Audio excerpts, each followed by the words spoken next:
Good morning. 2025 June 22 ചക്ക ഉണങ്ങി സൂക്ഷിച്ച് എങ്ങനെ വയ്ക്കാം എന്നതാണ് ഇന്നത്തെ എൻ്റെ വിഷയം. ചക്കയുടെ മൂപ്പ് നോക്കി വെട്ടി പാകപ്പെടുത്തി അത് സീമ് കയറ്റി ഡ്രയറിൽ ഉണങ്ങി സൂക്ഷിച്ച് വെക്കുന്ന വിധം നിങ്ങളെ ഞാനിന്ന് കാണിക്കുന്നതാണ്. ഞാൻ പൂഞ്ഞാർ കുര്യൻ. നമ്മളൊരു ചെറിയ കത്തി എടുത്തിട്ട് ചക്കയുടെ ഞെടുപ്പ് ചെറുതായിട്ടൊന്ന് വരയുക. അപ്പോൾ നിങ്ങൾക്ക് ഇതിൽ നിന്ന് ദ്രാവകം വരുന്നത് കാണാം. ആ ദ്രാവകം വെള്ളത്തിൻ്റെ രീതിയിൽ നല്ല വെള്ളം വരുന്ന പോലെ ഒഴുകി വരികയാണെങ്കിൽ ആ ചക്ക മൂത്തായിരിക്കും. അതുകൂടാതെ മറ്റൊരു മാർഗമുണ്ട്. ഈ മുള്ളിൻ്റെ അകലിച്ച കണ്ടും നമുക്ക് മനസ്സിലാക്കാം. കൂടാതെ മൂന്നാമതൊരു മാർഗമാണ് ഇതിൻ്റെ മുകളിലുള്ള ഇലകൾ നിൽപ്പുണ്ടെങ്കിൽ ആ ഇലകളുടെ മൂപ്പ് നോക്കി നമുക്ക് ചക്ക മൂത്തതാണോ എന്നറിയാം. ഇത് മുള്ള് നല്ല വിരിഞ്ഞ് നിൽക്കുന്ന ചക്കകൾ സാധാരണ മൂത്തതായിരിക്കും.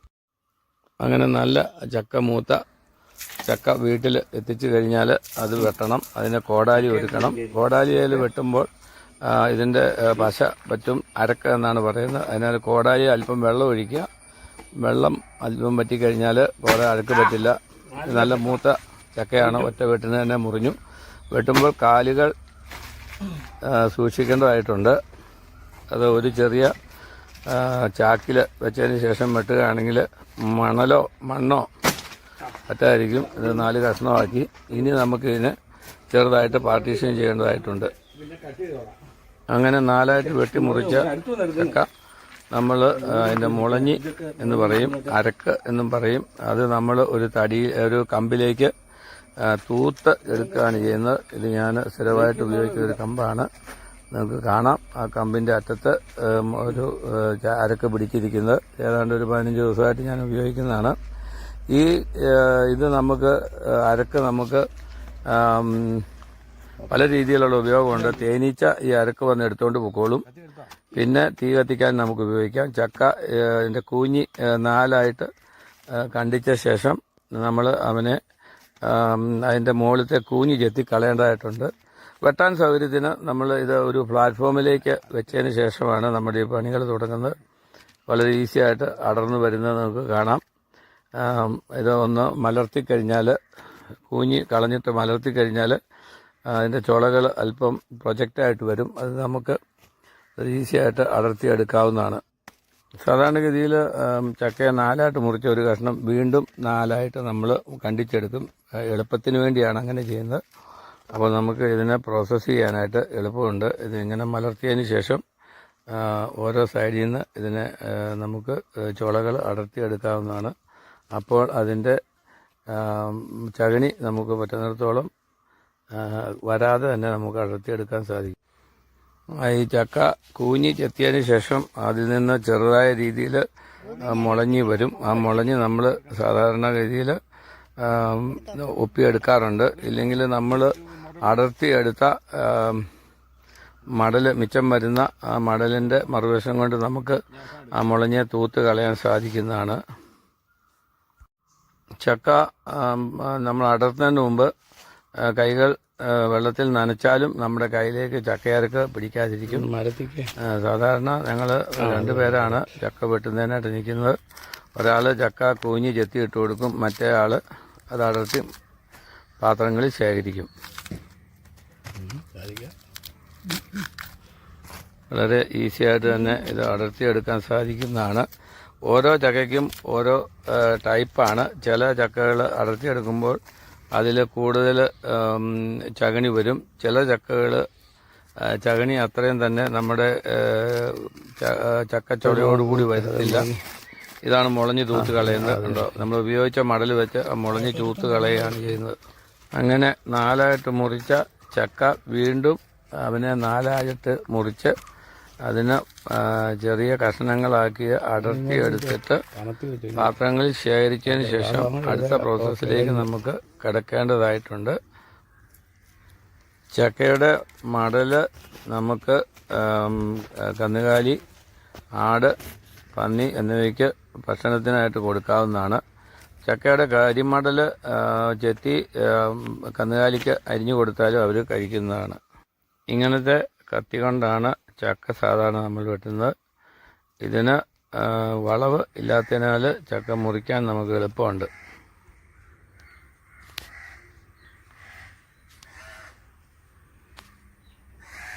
അങ്ങനെ നമ്മൾ സാധാരണഗതിയിൽ മുറങ്ങളിൽ കടലാസോ മറ്റെന്തെങ്കിലും വെച്ച് അവനെ നമ്മൾ ചകനിയോടുകൂടി കൊണ്ടുവന്ന് പെരയ്ക്കുള്ളിലേക്ക് മാറ്റിയിട്ടാണ് ചക്ക പ്രോസസ്സ് ചെയ്യുന്നത്. ആദ്യമായിട്ട് ഇതിൻ്റെ ചകണി കളയണം. ആ ചകണി കളഞ്ഞതിന് ശേഷം അതിനെ ഞൊക്കുക എന്ന് പറയും. അത് ഞൊക്കുന്ന കൂട്ടത്തിൽ അതിൻ്റെ കുരുവും പാടയും കൂടെ കൂടി നമ്മൾ മറ്റൊരു പാത്രത്തിലേക്ക് മാറ്റും. ഞൊത്ത ചക്കച്ചുളകൾ സാധാരണഗതി ചെരുവത്തിലോ മറ്റ് സ്റ്റീൽ പാത്രങ്ങളിലോ മാറ്റി രണ്ടാം ഘട്ടത്തെ പണികൾ നമ്മൾ തീർത്തിട്ട് മൂന്നാം ഘട്ടത്തിലേക്ക് കടക്കുകയാണ്. ചക്കയുടെ പാടകളുടെ നമ്മൾ വറുത്ത് സാധാരണഗതി കഴിക്കാറുണ്ട്. അതൊരു ഘടകമല്ല എങ്കിലും ചില ആൾക്കാർ അങ്ങനെ ചെയ്യാറുണ്ട്. ചക്കക്കുരു നിങ്ങൾക്കറിയാവുന്ന പോലെ ഉണങ്ങി പൊടിച്ച് നമ്മൾ പുട്ടിൻ്റെ കൂടെയൊക്കെ ചേർത്തും അല്ലാതെ ചക്കക്കുരു ബജിയ ഉണ്ടാക്കിയും കഴിക്കുന്നതാണ്. അടുത്ത ഘട്ടമായി നമ്മൾ ചക്ക അരിയുന്ന ഭാഗമാണ് ഈ കാണുന്നത്. ഇങ്ങനെ വട്ടത്തിൽ ചക്കയെ 1-2 ചുളകൾ ചേർത്ത് വെച്ച് അരിഞ്ഞെടുക്കും. അതിൻ്റെ കട്ടി കൂടിയ അറ്റം വേണമെങ്കിൽ നമുക്ക് ഉപയോഗിക്കാം. വേണ്ടെങ്കിൽ അത് നമുക്ക് കോഴിക്കോ മറ്റ് ജന്തുക്കൾക്കോ വേവിച്ച് കൊടുക്കാവുന്നതാണ്. നമുക്ക് കൂടുതൽ സ്റ്റോക്ക് ഉണ്ടെങ്കിൽ നമ്മൾ അതിൻ്റെ അറ്റത്തെ തടിച്ചിരിക്കുന്ന ഭാഗം ഒഴിവാക്കുകയായിരിക്കും നല്ലത്. ഇല്ലെങ്കിൽ അതും കൂടെ വേവിച്ച് നമുക്ക് കഴിക്കാവുന്നതാണ്. ഇങ്ങനെ വട്ടത്തിൽ അരിഞ്ഞതിന് നമ്മൾ അരിഞ്ഞു വേവിക്കുക എന്ന് പറയും. മറ്റൊരു രീതിയുള്ളത് നമ്മൾ നീളത്തിൽ ചക്കയെ ചുളകളെ മുറിക്കും. അതിനെ നമ്മൾ കീന്തി വേവിക്കുക എന്ന് പറയും. കയ്യിൽ ചെറിയ ചൂണ്ടുവിരലിൽ ഒരു ഉറയിടുന്നത് നമ്മുടെ കൈകൾ മുറിഞ്ഞു പോയിരിക്കാനാണ്. സാധാരണഗതിയിൽ പെരുവിരലിലും ചൂണ്ടുവിരലിലും സൂക്ഷിച്ചുപയോഗിച്ചില്ലെങ്കിൽ മുറിവുകൾ ഉണ്ടാകാനുള്ള സാധ്യതയുണ്ട്. പെരുവിരലിൽ നമുക്ക് ഉറയിട്ട് കഴിഞ്ഞാലും മതിയാകുന്നതാണ്. ഇനി നമുക്ക് ഡ്രയറിനെ പറ്റി പഠിക്കാം. സാധാരണഗതിയിലുള്ള ഒരു ഡ്രയറാണ് ഞാൻ നിങ്ങളെ കാണിക്കുന്നത്. ഇത് സെൻറ് തോമസ് എഞ്ചിനീയറിംഗ് വർക്ക്സ് ചിങ്ങമനത്ത് ഉണ്ടാക്കിയതാണ്. ഇതിൽ ആവശ്യമുള്ള ബോഡി ടെമ്പറേച്ചർ അളക്കാനുള്ളൊരു മീറ്റർ കാണാം. അതുകൂടാതെ തന്നെ ഇതിൻ്റെ ടെമ്പറേച്ചർ കൂട്ടാനുള്ള മീറ്റർ ഇതിലുണ്ട്. അങ്ങനെ നമ്മൾ കീറി വെച്ചിരിക്കുന്ന ചക്കച്ചുളകൾ ചെറുതായിട്ടൊന്ന് ആവി കയറ്റിയതിന് ശേഷം വേണം ഉണങ്ങാൻ. ഇല്ലെങ്കിൽ അത് പച്ചയോടെ വേണേൽ നമുക്ക് ഉണങ്ങാം. കൂടുതൽ നാൾ കേടുകൂടാതിരിക്കണമെന്നുണ്ടെങ്കിൽ അല്പം ആവി കയറ്റിയതിന് ശേഷം ഡ്രയറിൽ വെച്ച് ഉണങ്ങാവുന്നതാണ്. ഞാൻ ഒരു ചെറിയ ഇഡ്ഡലി പാത്രത്തിൽ തട്ടിൽ നിറച്ച് ആവി കയറ്റുന്നതാണ് നിങ്ങളിപ്പോൾ കണ്ടുകൊണ്ടിരിക്കുന്നത്. ആവി കയറാൻ തുടങ്ങുന്ന സമയത്ത് ഇവനെ ഒന്ന് മറിച്ചിടുക. അതിനുശേഷം രണ്ടാമത് വീണ്ടും ഒന്നുകൂടെ ആവി കയറ്റിയതിന് ശേഷം നിങ്ങൾക്ക് നമ്മുടെ ഉണങ്ങാനുള്ള ട്രേയിൽ തുണി വിരിച്ചതിന് ശേഷം അതിലേക്ക് ഇവനെ കോരി ഇടാവുന്നതാണ്. കോരി ഇടുന്നതിൻ്റെ കൂടെ അവനെ ഒന്ന് നിരത്തിയും കൂടെ വെച്ചാൽ പെട്ടെന്ന് തന്നെ വെള്ളം തുണിയിലേക്ക് വലിയുകയും ബാക്കി നീരാവിയായി അന്തരീക്ഷത്തിലേക്ക് പോവുകയും ചെയ്യുന്നതാണ്. എത്രയും വെള്ളമയം കളഞ്ഞേച്ച് ഡ്രയറിൽ വെക്കുന്നോ അത്രയും പെട്ടെന്ന് ഇത് ഡ്രൈ ആവുകയും നമ്മുടെ കറണ്ടിൻ്റെ ചിലവ് കുറഞ്ഞു കിട്ടുകയും ചെയ്യുന്നതാണ്. അതിന് വേണ്ടിയിട്ട് കോരിയിട്ട ഉടനെ തന്നെ മറ്റൊരു തവ ഉപയോഗിച്ച് നല്ല ചൂടാണ്, കൈകൊണ്ട് നിരത്താൻ സാധിക്കുകയില്ല. നമ്മൾ അതിനെ നിരത്തി ട്രേയിൽ നിറച്ച് നിരത്തി എടുക്കുന്നതാണ്.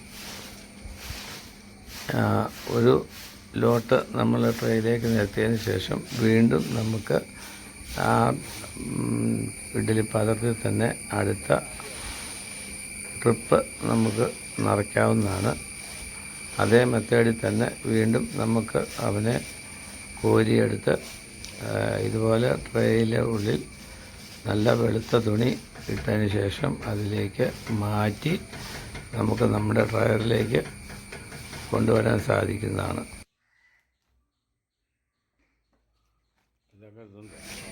അങ്ങനെ നമ്മൾ എൻ്റെ ഡ്രയറിന് 6 ട്രേകളാണുള്ളത്. അപ്പോൾ നമുക്ക് 6 ട്രേയും നിറച്ച് നിരത്തി ഇത് ഇട്ടതിന് ശേഷം നമ്മൾ കുറച്ച് നേരത്തേക്ക് ഫാനിൻ്റെ അടിയിൽ കൊണ്ടുവന്ന് വെക്കുകയാണെങ്കിൽ ഇതിലെ വെള്ളമയം പെട്ടെന്ന് തന്നെ മാറിക്കിട്ടുന്നതാണ്. അതിനാൽ ഞാൻ ചെയ്യുന്നത് ഈ 6 ട്രേകളും നിറഞ്ഞ് കഴിയുമ്പോൾ ഇവനെ ഞാൻ എൻ്റെ ഒരു മേശ ഇട്ടിട്ട് ആ മേശയുടെ മുകളിലുള്ള ഫാനിൻ്റെ അടിയിൽ കൊണ്ടുവന്ന് ഒരു 10-15 മിനിറ്റ് നേരം കാറ്റ് കൊള്ളിക്കും. അപ്പോൾ ഇതിൻ്റെ പുറമേയുള്ള വെള്ളമയം ഒരു പകുതിയോളം വെള്ളമയം മാറിക്കിട്ടുന്നതാണ്. ഫാനിൻ്റെ ശക്തി നല്ലപോലെ കൂട്ടിയിടണം. അപ്പോൾ ഇതിൻ്റെ മുകളിലൊരു തുണിയും കൂടെ വിരിക്കുന്നത് നല്ലതാണ്. ആ തുണി മുകളിലുള്ള വെള്ളം അബ്സോർവ് ചെയ്യുകയും ചെയ്തോളും. ഞാൻ സാധാരണഗതിയിൽ നല്ല വെളുത്ത തുണിയിലേക്ക് 4 മൂലയ്ക്കും നല്ലപോലെ എത്തത്തക്ക രീതിയിൽ നിരത്തി ഇട്ടിട്ട് ശക്തിയിൽ കാറ്റ് കൊള്ളിക്കുകയാണ് ചെയ്യുന്നത്. അങ്ങനെ ഏതാണ്ട് ഒരു 15 മിനിറ്റോളം കാറ്റ് കൊള്ളിച്ച് കഴിയുമ്പോൾ ഇതിൻ്റെ ചക്കയുടെ മോൾ ഭാഗമൊക്കെ ഏതാണ്ട് വെള്ളം വലിഞ്ഞ് ഉണങ്ങിയ രീതിയിലേക്ക് വരും. അപ്പോൾ നമുക്ക് ഇവനെ എടുത്ത് ട്രേയിലേക്ക് മൊത്തത്തോടു കൂടി തന്നെ നമുക്ക് ഡ്രയറിലേക്ക് മാറ്റാവുന്നതാണ്. ചക്ക പച്ചയോടെ കീറി ഡ്രയറിൽ ഉണങ്ങിയെടുത്താൽ അവ പൊടിപ്പിച്ച് അരിയുടെ കൂടെയോ ഗോതമ്പിൻ്റെ കൂടെയോ ചേർത്ത് പുട്ടും മറ്റ് പലഹാരങ്ങളും ഉണ്ടാക്കാൻ സാധിക്കും. നമ്മൾ ബ്ലാഞ്ചിയോ സ്റ്റീം കയറ്റിയോ ഉണ്ടാക്കുന്നവ സാധാരണ നമ്മൾ കഴിക്കുന്ന രീതിയിൽ പിന്നീട് വെള്ളം നനച്ച് കുതിർത്ത് അരിഞ്ഞു വേവിച്ച ചക്കയും കീന്തി വേവിച്ച ചക്കയായിട്ട് കഴിക്കാൻ സാധിക്കും. ചക്ക ഉണങ്ങിയെടുക്കാനുള്ള മറ്റൊരു രീതിയാണ് ബ്ലാഞ്ചുക എന്ന് പറയുന്നത്. നമ്മൾ ചെറുതായിട്ട് കീറിയ ചക്ക തിളച്ച വെള്ളത്തിൽ അല്പനേരം മുക്കി പൊക്കിയെടുത്ത് പാനിൻ്റെ കീഴെ വെച്ച് പുറത്തെ വെള്ളം കളഞ്ഞതിന് ശേഷം ഡ്രയറിൽ ഉണങ്ങിയെടുത്താലും നമുക്ക് ഭക്ഷ്യയോഗ്യമായി ഉപയോഗിക്കാവുന്നതാണ്. ഇനി ഞാൻ ഡ്രയറിൻ്റെ ഭാഗത്തേക്ക് വരാം. ഞാൻ സെൻറ് തോമസ് എഞ്ചിനീയറിംഗ് വർക്ക്സ് ചിങ്ങവനത്തിൽ നിന്നും 6 ട്രേ ഉള്ള ഡ്രയറാണ് വാങ്ങിയത്. ഇതിനെ ഉന്തിക്കൊണ്ട് പോകാൻ അടിയിൽ 4 വീലുകൾ, അതിൽ ബ്രേക്കും ഉണ്ട്. അതുപോലെ തന്നെ പവർ സപ്ലൈ യൂണിറ്റ് നല്ല രീതിയിൽ എർത്തിങ് കൊടുത്തിട്ട് വേണം നമുക്ക് ഉപയോഗിക്കാൻ. ഇതിൽ ഒരു ഓൺ ഓഫ് സ്വിച്ചാണ് നിങ്ങളിപ്പോൾ കാണുന്നത്. അതുകൂടാതെ ഓൺ ഓഫ് സ്വിച്ച് ഓൺ ആകുമ്പോൾ ഒരു മഞ്ഞ ലൈറ്റ് തെളിയും. അതുകൂടാതെ ഒരു ഫാനുണ്ട് ഇതിന്. ഇതാണ് റെഗുലേറ്റർ. ടെമ്പറേച്ചർ അഡ്ജസ്റ്റ് ചെയ്യാൻ 30 ഡിഗ്രി തൊട്ട് 100 ഡിഗ്രി വരെ ഇതിൽ നമുക്ക് സെറ്റ് ചെയ്യാവുന്നതാണ്. ടെമ്പറേച്ചർ 30 ഡിഗ്രിയാണ്. അതിനാൽ 30 നമ്മുടെ വെളിയിലത്തെ ചൂടനുസരിച്ച് 30-35 ഡിഗ്രി ആകുമ്പോൾ ചുമന്ന ബട്ടൺ തെളിയുന്നതാണ്. റൂം ടെമ്പറേച്ചറിലും അധികമായ ടെമ്പറേച്ചർ എത്തിയാൽ ചുമന്ന ബട്ടൺ തെളിയുള്ളൂ. ഇത് ഫാനാണ്. ഈ ഫാൻ നമ്മൾ ഓൺ ചെയ്യുന്നത് ഇതിനകത്തെ ഹ്യൂമിഡിറ്റി കളയാൻ വേണ്ടിയാണ്. ആ ഫാൻ ഓൺ ചെയ്യുന്ന സമയത്ത് നമ്മൾ ഈ മുകളിലുള്ള സ്റ്റീൽ കവർ മാറ്റേണ്ടതാണ്. അല്പം എയർ ഇതിനുള്ളിൽ കൂടെ കയറി അകത്തുള്ള എയറിനെ ഹ്യൂമിഡിറ്റിയെ വലിച്ച് മാറ്റുന്നതാണ് ഫാനിൻ്റെ ഉപയോഗം. ഈ ഡ്രയറിന് 6 തട്ടുകളാണുള്ളത്. 100 തേങ്ങ വരെ നമുക്ക് ഇതിൽ ഉണങ്ങിയെടുക്കാം. അതിനാൽ ഇതിൻ്റെ ഇപ്പോഴത്തെ മാർക്കറ്റ് വില 57,000 രൂപയാണ്. ഞാൻ 5 ട്രേയിൽ ചക്കയും 1 ട്രേയിൽ പാവയ്ക്കായുമാണ് ഇപ്പോൾ ഉണങ്ങുന്നത്. എനിക്ക് ഇവിടെ ഉണങ്ങാനായിട്ട് ജാതിക്ക, അതുപോലെ പാവയ്ക്ക, പിന്നെ ചക്ക, തേങ്ങ ഇവയെല്ലാം ഞാൻ ഇതിൽ തന്നെയാണ് ഉണങ്ങിയെടുത്തുകൊണ്ടിരിക്കുന്നത്. പല ഐറ്റം ഒന്നിച്ച് ഉണങ്ങുമ്പോൾ അതിൽ ഏറ്റവും ചൂട് കുറവുള്ള ഐറ്റം ആദ്യം ഉണങ്ങി മാറ്റിയതിന് ശേഷം പിന്നീട് ചൂട് വർദ്ധിപ്പിച്ചിട്ട് അടുത്ത ഐറ്റത്തിന് വേണ്ടുന്ന ചൂട് കൊടുക്കാവുന്നതാണ്. സാധാരണഗതിയിൽ ജാതിക്ക പത്രി ഉണങ്ങിയെടുക്കുന്നതിന് 55 ഡിഗ്രി ടെമ്പറേച്ചറിൽ 5 മണിക്കൂറും ജാതിക്ക ഉണങ്ങുന്നതിനായിട്ട് 70 ഡിഗ്രി ടെമ്പറേച്ചറിൽ 8 മണിക്കൂറും വേണം. തേങ്ങ ഉണക്കുന്നതിനായിട്ട് 70-75 ഡിഗ്രി ടെമ്പറേച്ചറിൽ 24 മണിക്കൂർ ആവശ്യമാണ്. അതുപോലെ തന്നെ നമുക്ക് ഇറച്ചിയോ മറ്റോ കണ്ടിച്ച് ഉണങ്ങിയെടുക്കണമെന്നുണ്ടെങ്കിൽ 80 ഡിഗ്രി ടെമ്പറേച്ചറിൽ 12 മണിക്കൂറോളം ഉണങ്ങേണ്ട ആവശ്യമാണ്. ഇത് നമ്മൾ ഒരു ട്രയൽ ആൻഡ് എറർ മെത്തേഡിൽ നമുക്ക് ആവശ്യമുള്ള സാധനങ്ങളുടെ ടെമ്പറേച്ചർ നമ്മൾ തന്നെ മനസ്സിലാക്കി എടുക്കുന്നതാണ് ഉത്തമം. അതുപോലെ ഏതാണ്ട് പകുതി ഉണങ്ങിയതിന് ശേഷം ഇവനെ ഇത് ഓഫ് ചെയ്തതിന് ശേഷം ടെമ്പറേച്ചർ കുറഞ്ഞു കഴിഞ്ഞതിന് ശേഷം ഇവനെ വെളിയിലെടുത്ത് മെല്ലെ ഇവനെ ഒന്ന് ഇളക്കി വെക്കുന്നത് ഇത് പെട്ടെന്ന് ഉണങ്ങാൻ നമുക്ക് പാകമായി. റെഗുലേറ്റർ ടെമ്പറേച്ചർ അഡ്ജസ്റ്റ് ചെയ്യാനും ഈ കാണുന്ന ബോഡി ടെമ്പറേച്ചറാണ്. ബോഡി ടെമ്പറേച്ചർ നമ്മൾ 80-90 ഡിഗ്രി ഇട്ടാൽ 40-45 ഡിഗ്രിയിൽ കൂടാറില്ല. അതിനാൽ നമുക്ക് ഇതിൻ്റെ മുകളിൽ കൈകൊണ്ട് തൊടുന്നതിന് ഒരു അസൗകര്യവും ഉണ്ടായിരിക്കുന്നതല്ല.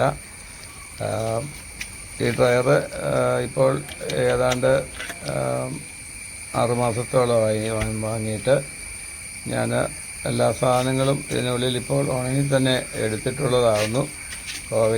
പാവയ്ക്ക ഞാൻ മാർക്കറ്റിൽ നിന്ന് 5 കിലോ ഒന്നിച്ച് വാങ്ങിയതാണ്. ചക്ക എൻ്റെ സ്വന്തമാണ്. ചക്ക ഏതാണ്ട് ഉണങ്ങിയിട്ടുണ്ട്. അതിനാൽ ഞാൻ ഉടനെ തന്നെ ഈ ചക്ക വെളിയിലെടുത്തതിന് ശേഷം വീണ്ടും പാവയ്ക്കായെ കൂടുതൽ നേരത്തേക്ക് ഉണങ്ങിയെടുക്കുന്നതാണ്. ചക്ക ഉണങ്ങാനായിട്ട് ഏകദേശം 5 മണിക്കൂർ നേരം 50-55 ഡിഗ്രി ടെമ്പറേച്ചർ എനിക്ക് ഉപയോഗിക്കേണ്ടതായി വന്നിട്ടുണ്ട്. പാവയ്ക്ക ഉണങ്ങാൻ വേണ്ടി ചക്ക എടുത്തതിന് ശേഷം ഞാൻ അല്പം കൂടെ ടെമ്പറേച്ചർ കയറ്റി 2-3 മണിക്കൂറും കൂടെ ഉപയോഗിക്കേണ്ടതായിട്ടുണ്ട്. ഈ ടയറിൻ്റെ ഇപ്പോഴത്തെ വില 52,000 രൂപയാണ്. 80% സബ്സിഡിയോടുകൂടി സബ്മിഷൻ ഓഫ് അഗ്രികൾച്ചർ മെഷീനറി എന്ന പ്രൊജക്റ്റിൽ നിന്നും എനിക്ക് ലഭിച്ച ഈ മെഷീന് ഏതാണ്ട് 11 രൂപയിൽ താഴെ മാത്രമേ എനിക്ക് മുടക്ക് വന്നിട്ടുള്ളൂ. ഇതുകൂടാതെ 80% സബ്സിഡിയിൽ 10 ലക്ഷം രൂപയുടെ സാധനങ്ങളും ഞങ്ങളുടെ സൊസൈറ്റി കിസാൻ സർവീസ് സൊസൈറ്റി പൂഞ്ഞാറിൻ്റെ നേതൃത്വത്തിൽ വാങ്ങി ഉപയോഗിച്ചുകൊണ്ടിരിക്കുകയാണ്. പുല്ല് വെട്ടുന്ന ഉപകരണം, മരം മുറിക്കാനുള്ള ഉപകരണം, സബ്മേഴ്സിബിൾ പമ്പ്, തോട്ടി, കോണി, ഉന്തുവണ്ടി മുതലായവ ഞങ്ങൾക്ക് വാങ്ങുവാൻ സാധിച്ചിട്ടുണ്ട്. ഞങ്ങൾക്ക് കൂടുതൽ സാധനങ്ങളും വാങ്ങിയിരിക്കുന്ന കല്ലറക്കൽ ഏജൻസിയിൽ നിന്നാണ്. സെൻറ് തോമസ് ചിങ്ങമനത്തിൽ നിന്ന് മാത്രമാണ് ഈ ടയർ വാങ്ങിയത്. നിങ്ങൾക്ക് വേണ്ടി ഈ വീഡിയോ ഷൂട്ട് ചെയ്ത് സമർപ്പിക്കുന്ന ഞാൻ പൂഞ്ഞാർ കുര്യൻ.